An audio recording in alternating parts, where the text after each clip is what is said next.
Hi, everybody. Welcome to episode 76 of Radio 815, the podcast dedicated to examining the works of writer, director, producer JJ Abrams and his extended Bad Robot universe.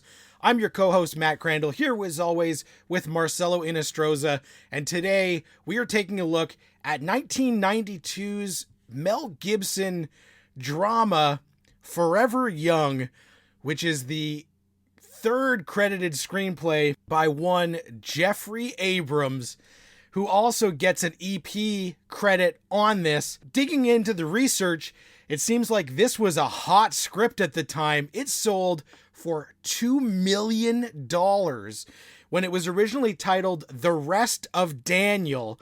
Warner Brothers picked it up, got Steve Miner of horror movie fame to step in and direct. This movie brings us a very young Elijah Wood in a star-making performance, a 90s typical Jamie Lee Curtis, and Mel Gibson as Mel Gibson plays a man who accidentally gets frozen for 50 years and wakes up. But this ain't no Austin Powers joint. This is a serious Daniel has to struggle with modern life. Marcelo, how did you feel about JJ Abrams' script for Forever Young? First, I can't believe that this film caused a bidding war. It is sort of unfathomable to me that this script could cause a bidding war. But secondly, I mentioned last week that regarding Henry started to get into the JJ realm of what he likes to do, but I take that back. This movie, Forever Young, is JJ all over the place. Because if you think about it, it's got romantic undertones up the yin-yang. It's got a sci-fi sort of thing with the freezing technology, what happens to Daniel. And it just has emotion after emotion after emotion after emotion. And the thing that I particularly liked about this film from the start is when you first meet Mel Gibson, you understand from the get-go that he is a daredevil and he doesn't really give a shit about anything but testing planes and his girlfriend. But the way that Mel Gibson introduces his character, I mean, he's a test pilot, so he's in a plane in the middle of the sky, falling out of the sky with reckless abandon. And I love the way that he sort of talks to his plane. He sort of coaxes it down to the ground. Also, I loved the chemistry between Mel Gibson and the woman who plays his girlfriend in this movie, especially early on before Mel Gibson goes into the freezing tank. Their short interactions at the beginning of the film really set a good precedent as to why Mel Gibson still loves this individual after he gets, unfrozen unceremoniously by the kids. So I think that JJ and the director of the film did a great job of making us care so much about the relationship between Mel Gibson and his girlfriend in very, very little scenes. Because we get a really snippet of Daniel's life right before it goes to shit. So I really did enjoy that. What did you think about that? Yeah, I think you're right that this definitely has all of the hallmarks of JJ Abrams, where it is a high concept. Man in 1939 gets frozen, wakes up in 1992, has to deal with modern life and he missed so much and how that plays out. Man has overwhelming desire to meet up with his true love, who circumstances have kept them apart. So it's got this sentimental undercurrent of romanticizing the past and this emotional love story, but also being this weird sci-fi concept. And you're right that early on, Daniel and the woman that he loves only have a couple of minutes of screen time to get us invested in their relationship to carry us through the next hour and 20 of the movie. They do so in a way that we see them bantering, and she kind of doesn't take his shit. Him and her have this, fireside chat, and then we see that he's going to propose, but can't work up the balls to do it, and him getting nervous and eating the pie really quickly right before she has a tragic accident is the, distilling the points, the bullet points of their relationship to make us invested as quickly as possible. So it works really well, because it's the bare minimum, but just enough to get us in on the ground floor and thinking these two would be happy together if they were able to get their life. But she then gets in an accident and it seems like all hope is lost. So Daniel volunteers for this crazy science experiment. If you are volunteering for a crazy science experiment, you're better off being with like Team Captain America rather than Team Norm from Cheers. So if the head guy is Norm from Cheers, who's going to be in charge of making sure that everything goes right, I'm saying, hold on. Maybe not. This guy seems like a drunk. I found it funny that like I like George Wendt, but it was just like, this is the guy that you got to be the scientist, the guy who's most well known for sitting on a bar stool and drinking beers is going to play the guy that all of this is in his hands. So of course it goes horribly wrong. I liked and was frustrated by the fact that Mel Gibson gets frozen. And then we just literally in that moment, we see the freezing process happen. We see a plane fly by, and then we are in 1992 with no explanation, not even telling us at first that it's 1992, no follow-up, so we don't see how he got abandoned, why he was forgotten, and so later we have to find that out as Mel Gibson does a little bit of detective work, which adds the intrigue, but then it's a lot of just telling rather than showing what happened. So I feel like it would have been a little bit more powerful if we had somehow seen how some sort of horrible accident befell the science team, even in the moment, to then realize the horror of, oh my God, he's been asleep for 50 years. But it was interesting that this does play in the other thing that JJ is really good at, which he showed in Super 8, is having these young kids with this mysterious sense looking around, because the way that we discover Mel Gibson is Elijah Wood and his buddy are messing around where they shouldn't, and they're just being kids, and they accidentally unfreeze Daniel. So I was getting some real Amblin vibes off of that, and you could see that early on in the movie. I found it really interesting that in the first scene of the movie, when Daniel lands, Norm shows up to say, "Hey, Daniel, I froze a chicken." But there isn't much buildup as to, he just says, "I froze a chicken." And that's all he says. And then after Daniel's girlfriend has the accident, Daniel goes to Norm, we'll call him Norm for the sake of this podcast, and says, "I want you to freeze me." And I'm like, I needed a little bit more from Norm's character to really understand what he wanted to get out of the freezing machine and what was the application for it. Because the only thing he said was, "I froze the chicken." And so we go from, "I froze the chicken" to, "My girlfriend's not going to wake up and I want you to freeze me." What are his qualifications? Why is he making this machine? What does he hope to get out of this machine? And how long was that chicken frozen? Because it was like, Mel Gibson was like, yeah, he froze it, then it was back to life. Well, did he freeze it for like a day? An hour? Was it months? And then later we find out in the notebook when he reads that note about the chicken aging irreversible. Nobody thought to tell him that chicken fucking lifespan went from whatever to whatever before he jumped in that machine. Freezing that chicken was a great way to explain the concept, but they didn't tell us why or for how long. The other thing that really pissed me off, I really got, like you mentioned, I got Emblem vibes. I got Super 8 vibes with the kids running through the warehouse. But first of all, this guy had a freezing machine. He told Daniel not to tell anyone. He did this, he did that. But why would the government put a giant freezing machine in a fucking warehouse with spare parts? Like, excuse me, wouldn't the government know what's in there? Wouldn't the government have to answer to, a humanity organization? I mean, the government just can't take a living, breathing person and put them in a fucking warehouse for 50 years.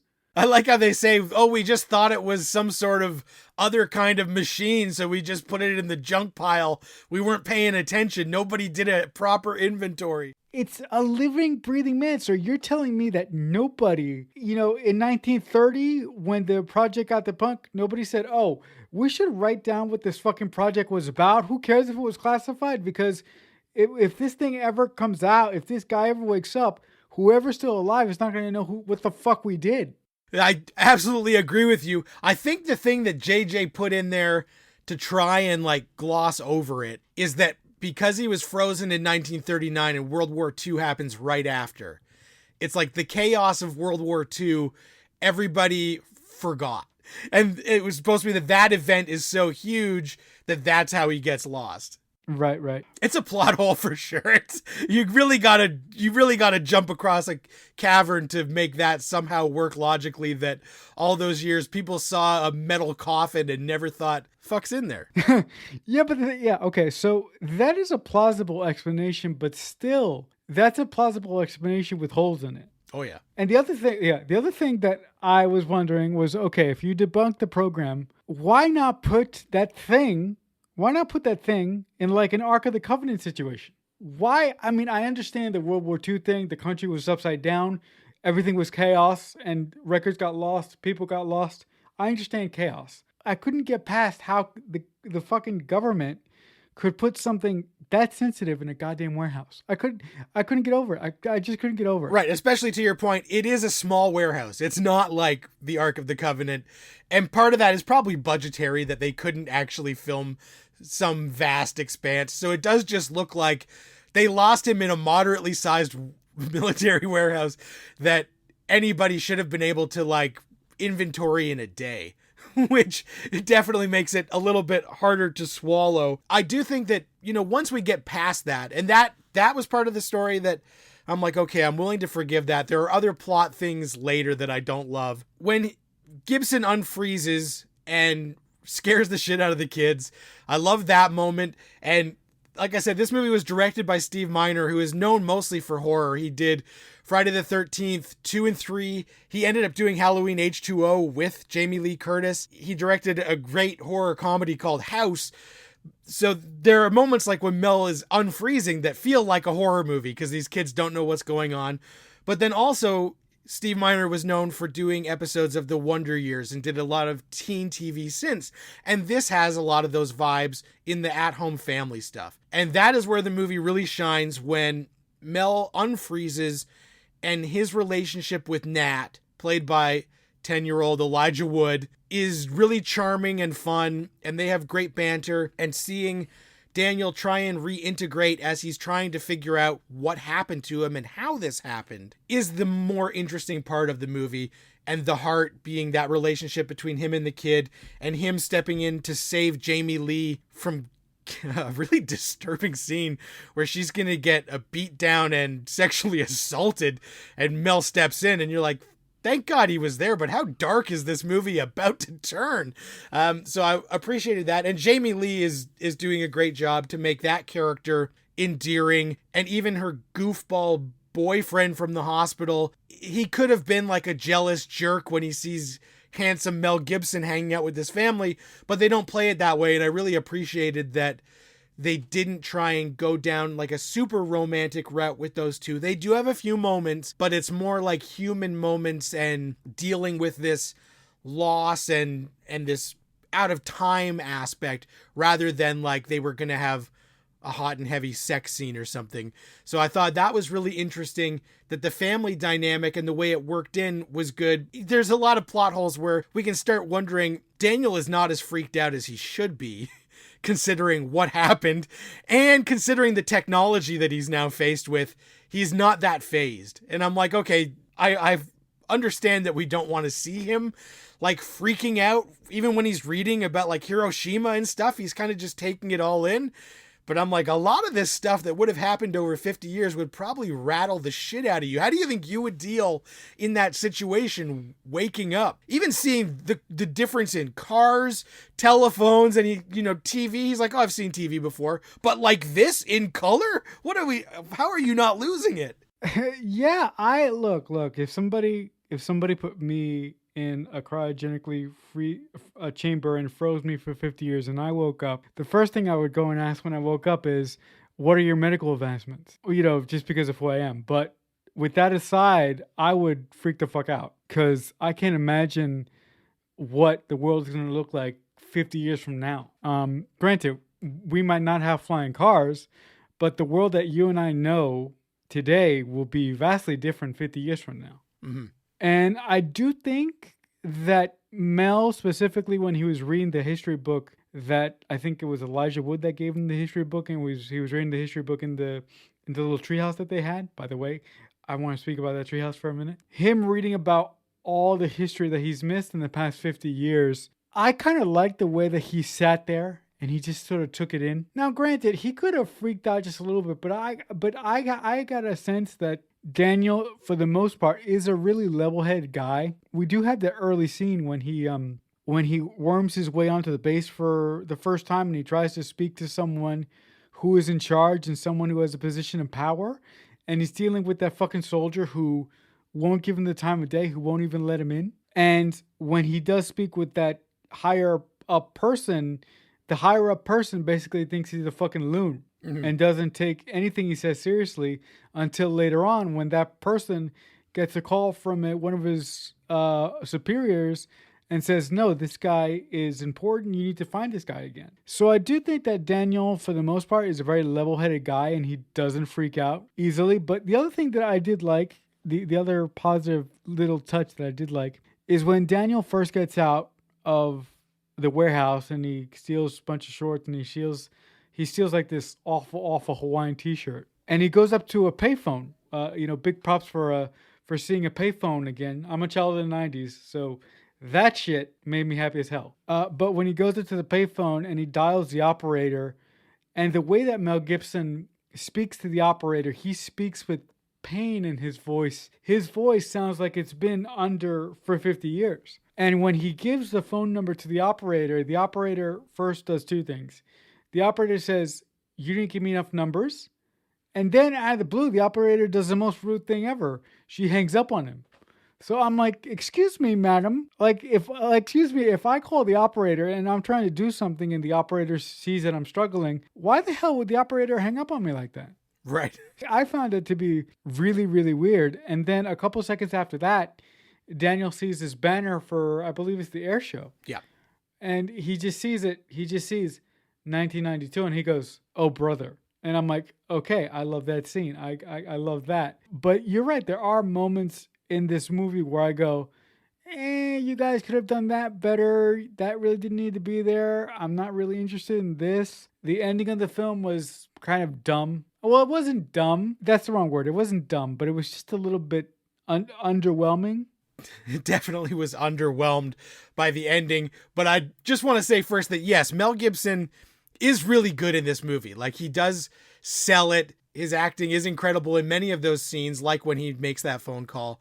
And I did like seeing, you mentioned when he goes to the military base and he can't get in. And the soldier who won't let him in is Walton Goggins in his very first movie ever.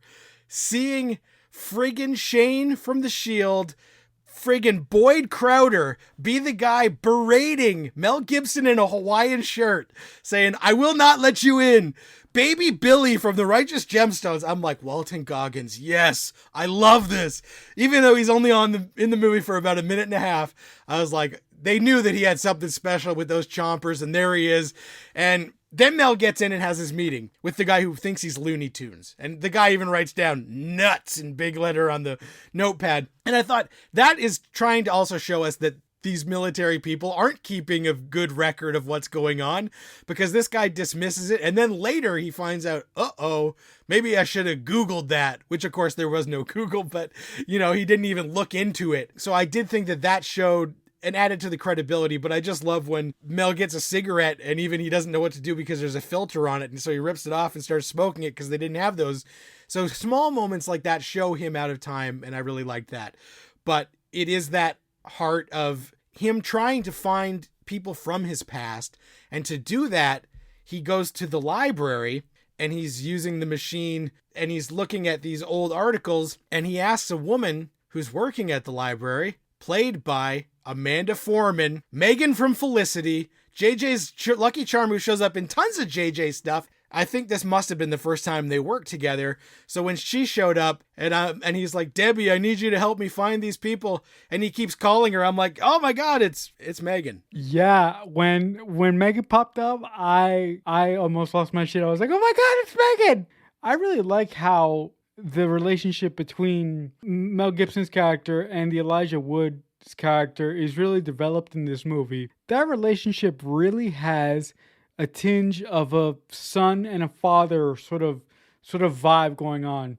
And I really like that because Jamie Lee Curtis's character is a woman who, she's a nurse. She's a kind woman. So Jamie Lee plays it as a kind woman, but she's a woman who doesn't have the best choices in men. I mean, granted, you already mentioned it when Jamie Lee Curtis almost gets raped to death by this man.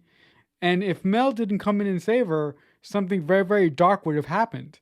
So I really like how JJ balanced out that dichotomy of having a good mother, but a mother that doesn't have the best of judgment in men. And then JJ sort of gave the Elijah Wood character a father figure, and he showed him what a positive individual in a child's life can mean to someone. You know, specifically when, you know, Mel gives Elijah Wood's character the advice about how to approach a girl that he likes. By the way, I did not like those scenes between Elijah Wood and that young actress. I was like, I don't like this. We can just forget this. But I did understand why JJ did it, because growing up when I was a kid, I had crushes on girls, and I didn't know how to approach a girl. I didn't know how to speak to a girl. So even saying that I didn't like them for the most part, but I did appreciate them, and I did enjoy what JJ was going for in those particular scenes. Yeah, I thought it was kind of charming where we see Nat talking to Alice in the library, and it's really awkward. And then later he's asking Mel for advice, and Mel says, like, just play it cool. And then later Mel realizes that's not the right thing, and he says, no, you got to tell her how you feel. And then just the most random scene where Elijah Wood climbs a tree outside of Alice's window and sings to her and then gets busted by the father was hilarious, but also like another one of those, like, okay, this is like a cutesy movie moment that probably would not happen in real life, because even if this 10-year-old kid got it in his head that he had to do this, I don't know if he would actually do this at night, throwing pebbles or holding, it's like a Say Anything John Cusack moment, but for a 10-year-old. So I'm like, I don't know. But it was the most sitcom-y thing in this movie that otherwise is trying to be grounded in like a fairly serious family drama that still has some comedy to it. But that was this could have been on an episode of Wonder Years and it would have played as comedic. So it struck me that was a little bit odd in terms of the overall tone of the rest of the movie. The other thing that I particularly loved in this movie is the way that Daniel conducts himself with everybody else. Daniel has this very, very, and it makes sense, Daniel has this very, very 1930s charm to him. When he first meets Jamie Lee Curtis, he calls her ma'am all the time. When he calls somebody on the phone, he calls them ma'am.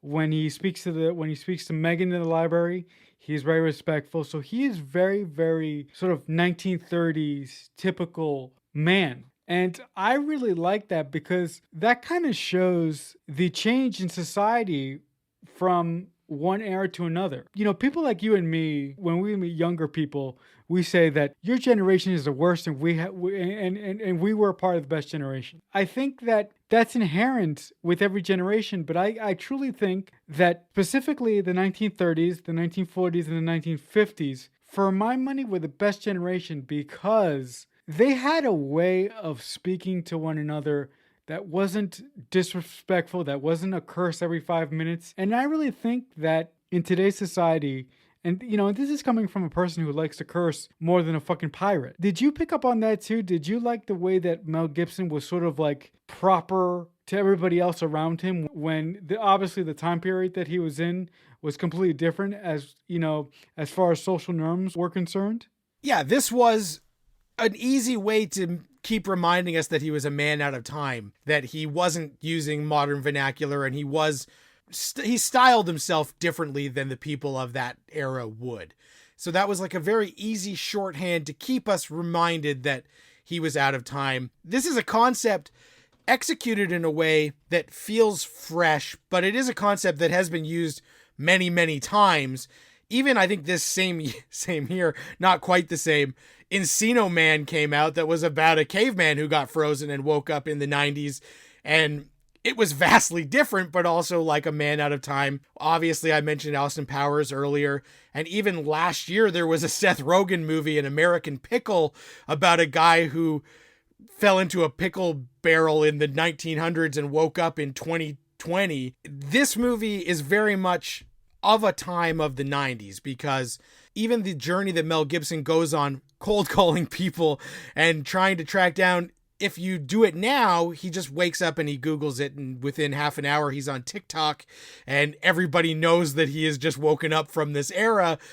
It's weird that even 30 years later we watch this and this movie feels like it's very much of that time and out of time itself.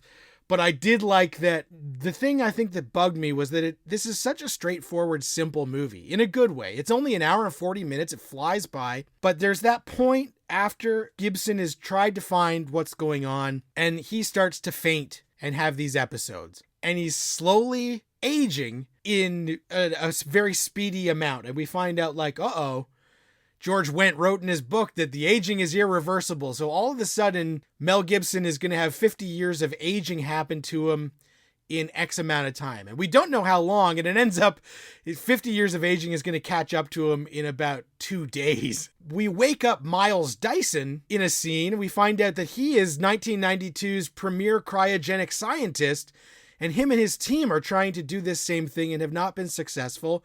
And so they want to find Daniel for scientific reasons. And as Daniel is having this super aggressive aging, I thought, well, the only reason we're waking up Miles Dyson out of bed is that Miles Dyson hasn't been able to crack the freezing, but Miles Dyson is going to be able to stop this aging, which is not what the movie is interested in at all. So the movie just says, nope, they never meet.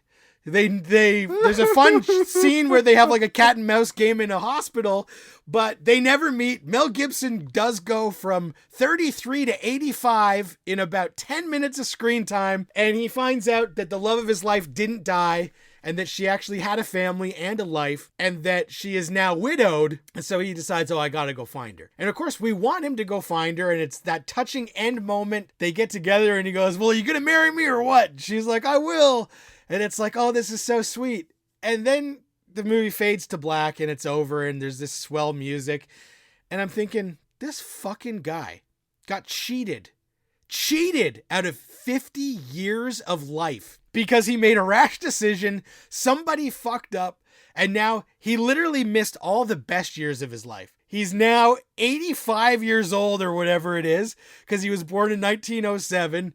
And he's going to get, 4 years at best with the love of his life. That's going to be a horrible quality of life because he's old as shit. And then he's going to die. This is supposed to be the happy ending that we're hanging our hat on after we have invested an hour and 40 minutes into this movie. That this guy and this woman that we really love had two completely separate lives. This guy went to bed, woke up an old man, and then fucking dies is what's going to happen. I was like, I don't know. I think that this needed a better third act where Miles Dyson steps in and has the cure. Not only does he have the cure, Mel gets to see, and this is more Captain America shit, where he gets to have this relationship with his old love of his life, but she's old and she's had her life, and he can start a new life with someone else and actually realize that, yes, they had this connection, but because of their circumstances, he missed it. And he can enjoy that they got to reconnect, but that doesn't have to be the thing that we hang the end of the movie on. I was just like, are we supposed to leave the theater happy that an accounting error fucked this guy out of 50 years of life? And now he's going to spend the last 4 years with an old lady eating soup overlooking a cliff? Like, what? I don't know. I just couldn't get down with that ending at all.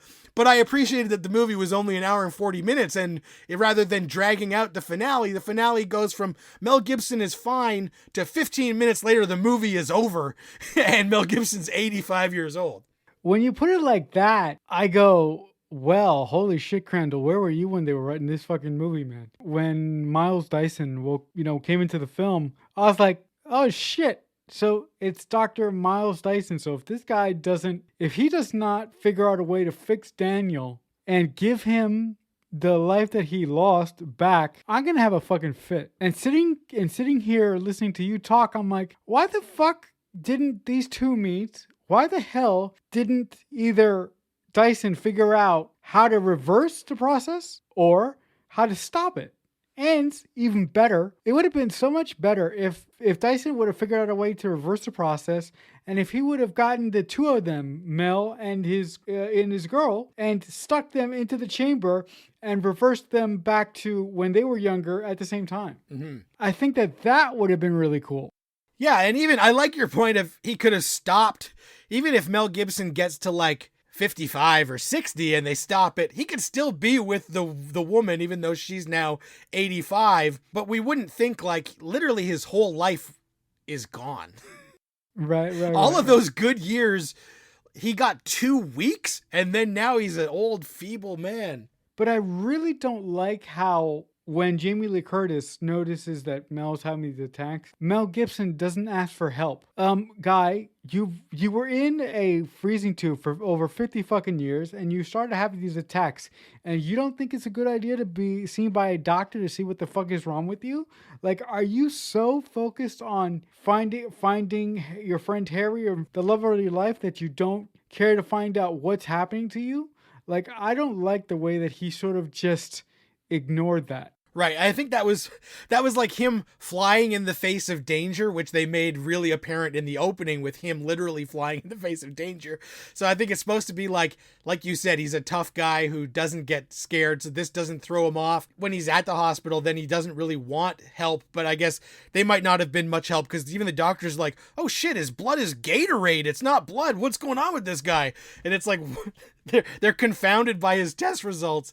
I don't understand the science behind this, but I'm having a good time. Right. The other thing that I enjoyed about this movie, well, my favorite scene in the movie was when Daniel was getting ready to leave, and then Elijah Wood brought him his jacket back, and they went up into the treehouse, and basically Daniel built Elijah Wood a plane simulator in the treehouse. When I was a kid, I would have died to have something like that. I would have loved my, granddad forever to build me something like that. As a matter of fact, when I was a kid, he built me a toy car of the shag wagon from Dumb and Dumber.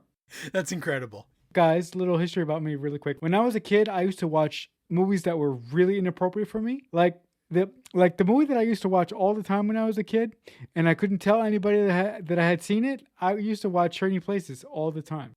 Speaking of Jamie Lee, there you go. Yeah, and my granddad built me a toy car of the Shaggin' Wagon from Dumb and Dumber, and that is still one of my prized possessions to this day. But when I saw that scene of Mel and Elijah Wood in the treehouse, I was like, this is amazing. This is the best thing ever. It played like a father and a son saying goodbye or having a play date.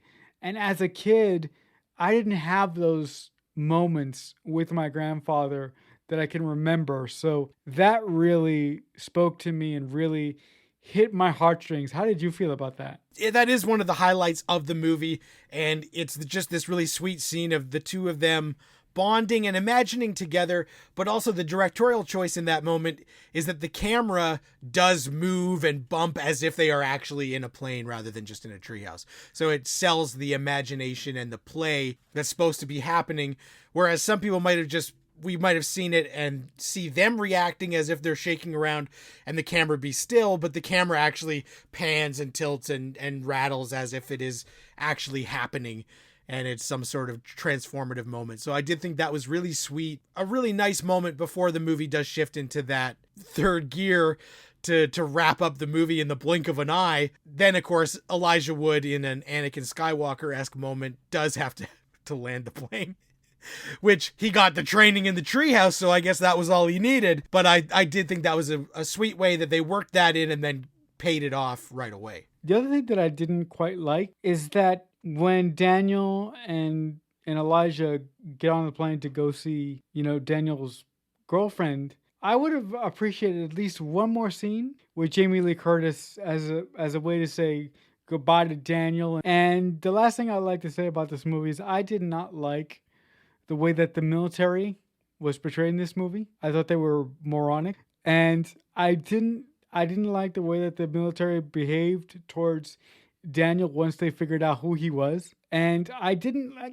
like the way that Dyson came off as the only thing that he wanted was to to test on Daniel, and he didn't necessarily want to help him. Right. It was more like he's our property and I need him to figure out my mystery, so give me that guy. We own him. Yeah, so that did not play well with me. But then again, for some reason, I was thinking throughout the course of this movie, why does this actor play scientists all the time? And he plays scientists, he plays scientists that don't care. Over the years, fairly typecast. And this came out the year after T2, so it probably was coincidence because they probably filmed this before T2 broke huge. But it is funny that Joe Morton, who's fantastic, even as much as a couple years ago in Justice League, yes, plays the scientist who creates Cyborg. Only in the Snyder cut does he actually get a moment where it seems like he cares. In the theatrical version, not so much. So it is funny that over the years, yeah, Joe Morton has really cashed them checks for being the reckless scientist who does some sort of advance that might end humanity or have massive repercussions. Yeah, he was even a scientist in that short-lived sci-fi series Eureka. My only negatives were I wanted to know more about the process of how it worked, and I didn't think the character of Norm was characterized fairly well. I thought that he was a surface level scientist character that needed a lot more work for me to buy him as a scientist who would be able to do this. Mm-hmm. I have a couple of little things here and there, but for the most part, I think of the films that we've talked about in JJ's early career. I think that this is my favorite. It feels the most JJ to me, and I know that I said that last week about regarding Henry, but I really think I felt JJ's personality and his sort of thing speak through this film. Yeah, this one definitely has that sci-fi concept, but it's about family and is about sentimentality and heart. Of his movies so far, this is the one that has the most personality that has worked its way in. I still think Regarding Henry's a better movie, but it's only, like I said, watching this, I had a blast with it, and it's short. It's an hour and 40, so I appreciate that. It's only afterwards that I start to go, I don't know about these choices. And now I would demand like an Act 3 rewrite to get a more satisfying ending that when you leave the theater, you don't go, oh shit, dude missed his whole life. That's the only thing. And one small tidbit I want to mention, because we are talking JJ stuff, he did not cameo in this movie as far as I could tell, but George Wendt and Mel Gibson have a scene early on, and George Wendt is talking about a bunch of doctors who have been involved in the project, and he says, Dr. McIntosh, Dr. Kelvin. So Kelvin got a shout out early on in this movie, which of course is something Kelvin Hall and Felicity, the Kelvin timeline, grandfather of JJ Abrams, is a name that pops up in a lot of his work, and it is present in this one. I completely missed that. Good on you for noticing the JJ cameos and for picking up the little things, because I completely missed that. I've usually got my bad robot antenna going whenever I'm watching these movies, just for any small ping to hone in on it. But so that is the end of Forever Young, 1992 Mel Gibson vehicle that Jeffrey Abrams got a sole writing credit on. Next movie we will be talking about next week is not JJ's next movie, because we don't feel like diving into the Joe Pesci, Danny Glover Gone Fishing just yet. We're going to hold that back. So we're going to jump. We've been on a writing track lately, but now we're going to shift gears to the directing track. And next week we are going to talk about the feature film directorial debut of JJ Abrams, Mission Impossible 3. The thing that relaunched the Mission Impossible franchise, established JJ Abrams as a theatrical force to be reckoned with, and one of Marcelo's favorites and mine. You can't go wrong with Mission 3, so that will be next week. Marcelo, how pumped are you to talk about Mission? Oh God, I cannot tell you how pumped I am to talk about. I am to talk about Mission. I will just give you a small taste of how excited I am, guys. If you love something, or if you love a creative team, and if you're sitting around one day and you say to yourself, God damn it, it would be really cool if. I have been very, very lucky in that three of my writing heroes have worked together on several occasions, and this was one of their collaborations. I absolutely love this film. There's only one little thing that I hate about this film, and something that I will never forgive JJ for. And Matt, if I mean, you probably know what it is, but I will save that one for the review next week. But I am so excited. How excited are you to talk about this film? Because we got some great things in this film. We got Philip Seymour Hoffman. How excited are you? I'm super excited because I love the Mission movies. They are some of my favorites. And as an Alias stan back in the day, I was shouting from the rooftops for people to go see Mission 3. Literally told everyone I know they had to run out and see it. And I saw it fucking 5 times or something. So we'll definitely be excited to talk about that and find out the one thing that you do not enjoy about the movie. But that will be next week. So if you guys like the show, please, thank you for listening. Like, subscribe, follow, give us a review. If you want to get in touch with us on Twitter, hashtag Radio815, or add us, JJUniverse815. We also have a lot of our back episodes on YouTube.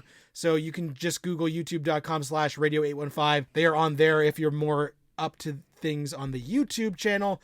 If you want to reach out to me, I am on Twitter at Matt Crandall. Marcelo, you're on Twitter. Where's the spot that people can reach you? I'm at Creek Fanatic 88. Thanks a lot for listening, guys. Until next week, Radio 815, over and out. Radio 815 is a Balloonhead Productions presentation in association with Killer Newt Productions.